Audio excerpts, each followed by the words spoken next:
大家好，我係6A 班嘅梁雅晴。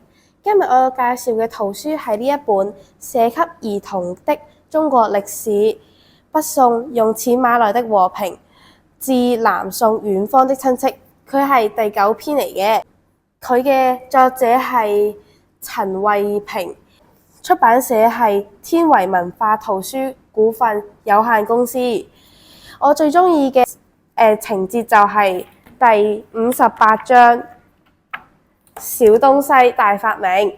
佢喺呢一章入面，佢講咗南宋點樣更好咁運用咗一啲之前就有嘅嘢，同埋佢創造到啲咩。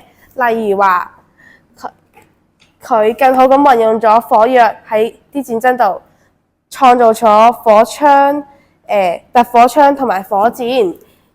我哋而家嚟講下北宋至南宋時期，佢哋創造咗啲咩啦？佢哋創造咗指南針，不過喺南宋時期咧，佢哋有好多種名，有羅盤、針盤、子午盤、定盤針之類嘅。但係我哋而家咧就叫佢做羅盤，不過都係指南針，大家會更加熟悉啲。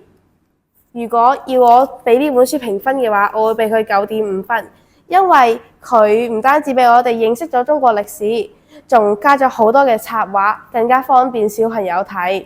我嘅推介就到呢度，唔該。